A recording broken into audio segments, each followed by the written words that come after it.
Hey guys, what's up? My name is Sean Wayne and today, tara, pag-usapan nga natin to. Actually, mabilis lang to kasi may sinasabi rito si Idol na gusto natin siyang tulungan, no? Na maghanap ng mga cases kasi sinasabi niya na wala pa raw nakakasuhan. Actually, marami na pong nakakasuhan na employer na dumadaan, of course, NLRC.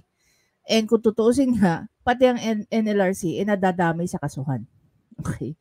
So feeling ko masarap yata magtrabaho sa NLRC dahil madalas sila yung isa sa mga party na kinakasuhan ng mga empleyado. Anyway, so pakinggan muna natin dito. Pinapanood ko actually itong ano ni Attorney Claire. So there's a part na ito pinapakita nga niya rito yung sinasabi ni Idol. Okay? Tara, pakinggan muna natin si Idol. Hindi nila alam magkano minimum wage. So kung ano sasabihin po sa kanila ng kanilang employer, tinatanggap nila. Kapit sa patalim. Pero kung meron pong karatula doon, ay, ito pala yung minimum wage sa Manila. Ito pala yung makarapatan ko. Dapat pala overtime bayaran. Alam niyo guys, ito muna.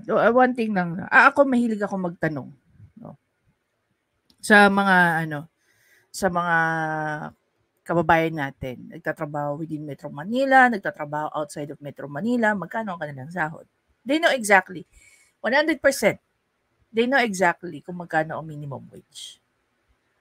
Okay? At alam nila kung ano yung entitlement nila. Bakit? Like say for example, even if you are, sabihin na lang natin first time sa rat race. No? Bagong salta ka, bagong graduate and all. Siya sabi naman, no, na magulang mo, kaibigan mo, kamag-anak mo, kung magkano yung minimum wage. It's very important. Kaya nga nagtatrabaho because of the money, right? Now, alam din, even without the orientation, alam niyo dito sa Pilipinas, one thing that I really love about our labor law at saka ang human resources dito, masipag tayo magbigay ng mga orientation, masipag tayo magbigay ng mga training. Sa ibang bansa, hindi, walang ganyan. Alamin mo yung dapat mong alamin na hindi nanggagaling sa company. Sa ilang taon ko po nagtrabaho dito sa Pilipinas, wala pa po akong napasukan na hindi nagbigay ng orientation. Okay? They talk about leave credits, they talk about benefits from the employer, at kung ano-ano pa. 'Di ba? So I find it very impossible that yung sinasabi rito nila, siguro yung mga putyo-putyo, maybe, I don't know, hindi ko pa naranasan na nagtrabaho sa mga putyo-putyo. Pero sa lahat ng napasukan ko, lagi nilang dinidiscuss during the orientation or even during the final interview about the offer, the benefits, and kung ano-ano pa. No? Doon sa mga hindi nakaranas noon, comment below kung saan po ba kayo nakapagtrabaho. Kahit hindi nyo na po sabihin yung pangalan, I highly suggest na huwag nyo na lang banggitin yung pangalan ng company, but at least tell us about the industry, ano yung mga naging benefits nyo ron, ano yung mga offers nyo doon, at kung ano-ano pa.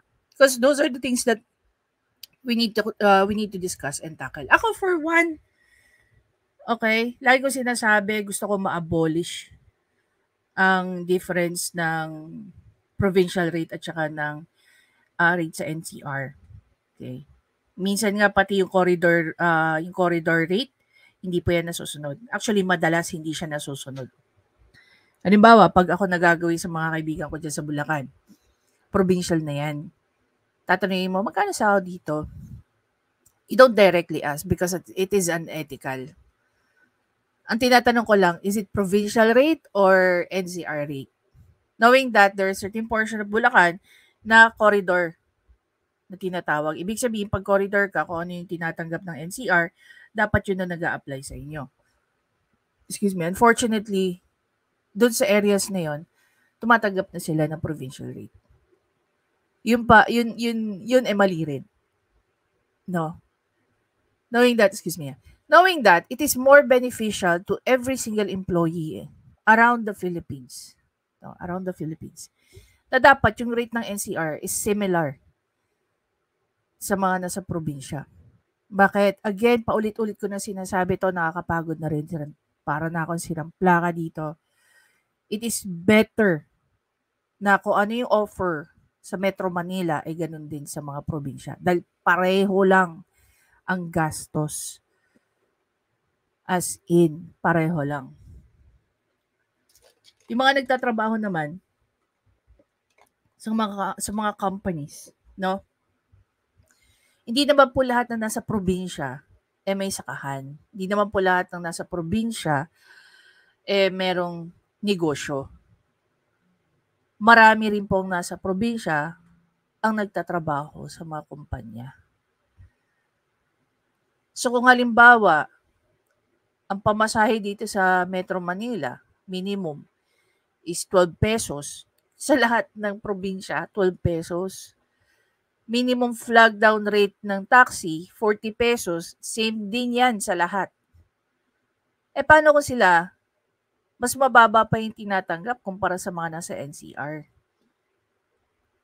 Yung disparity, doon mo makikita yung unequal treatment. Dapat doon, inuumpisahan natin. Maliban dyan sa hindi tumatanggap ng tamang pasweldo. 'Di ba? Bakit hindi kaya isipin ni Idol ni i-abolish, no?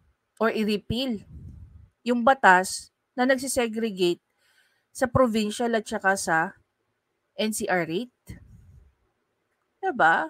Kung talagang gusto niyang tulungan ang mga manggagawa, isa yan sa dapat niyang ipinag-iisipang gawin. Anyway, punta na natin si Idol. Night differential dapat bayaran, etc. You So, do that, hindi right? nasusunod. Yeah. O, kailangan pala may payslip. Hindi nasusunod yung, hindi nabibigay mga karapatan ko yan. Then, Yes. nandun yung cellphone number na pwede na tawagan. Meron po silang ginagawang ganon. Meron. Okay, every big companies or sabihin na lang natin medium to small to medium enterprises, meron po tayong tinatawag sa HR na grievances committee. Okay, if there's certain issues na kailangan mong ilapit o problema tungkol doon, pwede mong ilapit sa grievances committee. And sila na yung magdi-distribute, okay, concerned ito sa compensation and benefit. Okay? From there, i-discuss even sa finance. May certain department, sabihin na lang natin, may certain section within a department that handles those stuff. Okay? Depende na lang. Again, depende na lang. Baka itong sinasabi ni Idol, kung bakit may mga ganyan, meron kasing talagang, no, sole proprietorship na maliit na business, walang HR. Yung HR, directly sa owner. Diba? So, that becomes a bit different story. Yun po Okay. sa DOLE ay Alright. ginawa po nila. Hindi Okay. lang nga yung minimum wage, kundi yung mga benepisyo. So, next budget hearing sa 2024, gusto ko po, meron na pong nakasuhan na employee hindi po nagbigay ng minimum wage at May kaso. meron pong nakulong. Meron may kaso. Hindi po ako nagbibiro, seryoso po ako ha. Gusto ko po by next year, meron pong employer na hindi po nagbibigay, sumusunod doon sa minimum wage law, na ina-underpay yung po mga manggagawa niya. Bigyan niyo ko ng kahit isa man lang na kumpanya, matutuwa na ako. Pero Okay. Sana matuwa dito si Idol. Ako na magbibigay sa iyo, Idol, ng isang kaso na yan. Actually, meron tayong mga nakita dito. So, this is a 2020. Very recent lang. September 30, 2020 case. Okay. Napakadali lang, guys. Mag-search kayo sa Google, NLRC related cases. Lalabas to mga to.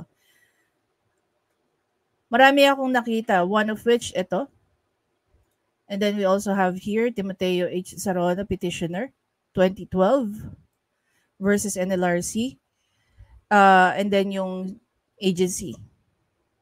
Okay? And Cesar Tan. Another one. Meron din tayo dito, November 10, 2020.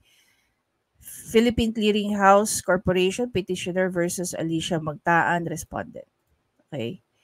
Puro NLRC issues to, labor issues to. Punta rin tayo dito. March 1991. Okay, Nestle Philippine petitioner versus NLRC. Eugene Nunez, Liza Villanueva, Emmanuel Villanueva, Rodolfo C. Armas, Rodolfo M. Cua, and Rodolfo A. Siludom. Okay? Pumasok pa nga rito si Sigyon Reyna. Familiar naman siguro kay, kay Sigyon Reyna. Again, this is about NLRC.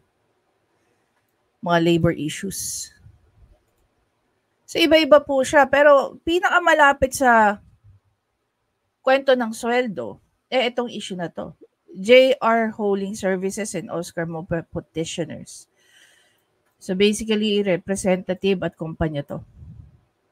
Nag-file sila ng petition doon sa naging desisyon ng Court of Appeals versus ito yung mga ito yung unang mga nagreklamo. Okay?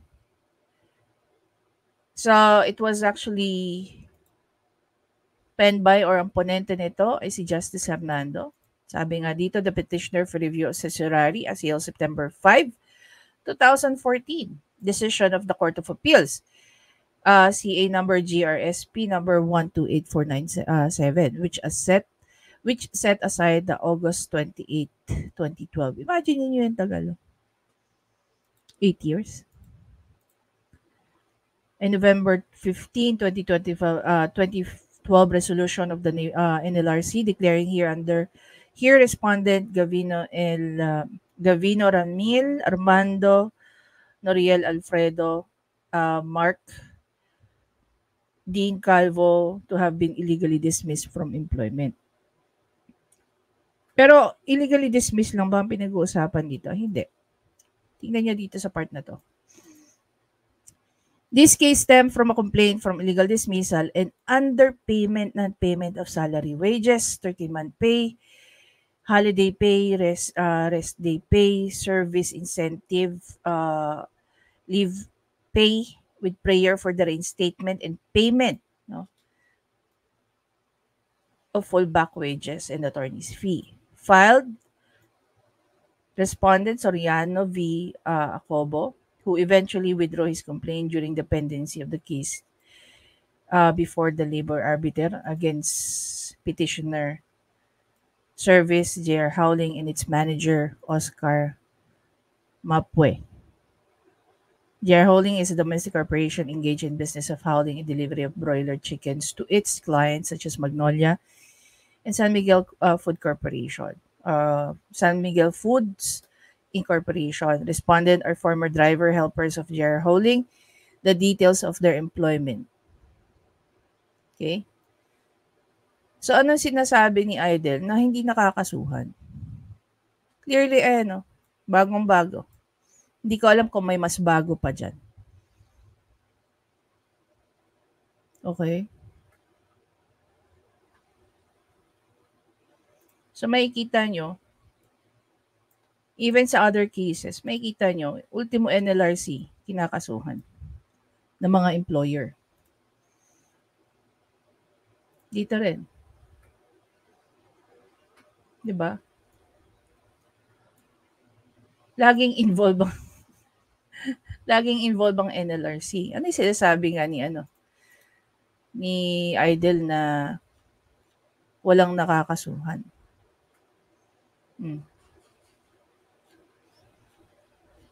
Imagine niyo yung mga nakakasuhan umaabot na ng Supreme Court. You can, feel free to go and read this.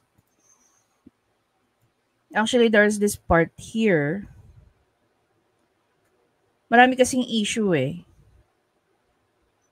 Pero kung pupuntahan natin yung part about sa sahod.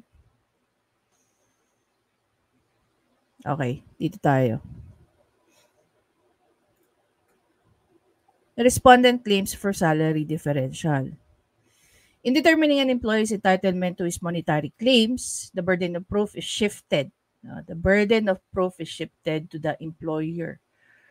From the employer to the employee, depending on the nature of the money claim paid for. In claims involving payment of salary differentials, this court has held that the burden rests to the employer to prove payment following the basic rule that an illegal dismissal case. The burden rests on the defendant to prove payment rather than on the plaintiff to prove the non-payment. The rationale is supported by the fact that all pertinent personal files, payroll records, remittances, and other similar documents which show that the salary differentials have in fact been paid are not in the possession of the worker but are in the custody and control of the employer. Okay? So ayon din dito, in this regard, petitioner claimed that the respondent were receiving an average daily salary of 600 pesos a day, which is beyond minimum daily wage rate of underwage bill number RB 315, which supposedly states, among others, the minimum wage of a non-agricultural establishment such as J.R. Holding, whose total asset is less than 30 million pesos, is 380. Diba? Petitioners then presented copies of J.R. Holdings' audited financial statement, which indicate that the total asset for 2010 only amounted to 24,900,000 pesos. In any case, petitioners failed to present evidence to disapprove respondents' allegation that they were merely completing one trip per day and would thus earn 300 per day, which is clearly below the minimum wage rate provided by law. We thus find no reversible error in the decision of CA granting respondent claim for salary differential subject to the applicable prescriptive periods. As regards respondent Mapwe, he should be dropped as a party respondent, there being no proof that he acted in bad faith or with malice vis-a-vis for the dismissal of the respondents. Now, here, kung makikita nyo guys, ang mga petitioner dito ay driver at saka helper. So, sabihin na lang natin mga nasa laylayan. Okay? And clearly, meron talagang nakakasuhan as evident by this jurisprudence. Ngayon, happy na ba si Idol na naipakita natin sa kanya tong kasong to? 'Di ba? Ulitin ko, you can explore it yourself. Itong GR number 214294, September 30, 2020. So, ito po yung mga helpers tsaka driver. No, malinaw naman na sinabi rito, respondents are former driver helpers of J.R. Howling. So, minimum wage nga sila. Ay, hindi pa pasok sa minimum wage. Kasi ang dapat is 308, di ba? So, 300 lang. Ngayon, in order ng court na bayaran itong mga taong to. So, kung babalik tayo dito kay Idol, yan. Pero pag wala, ako po ay manggagala 80. O, ayan. I'm saving you from that.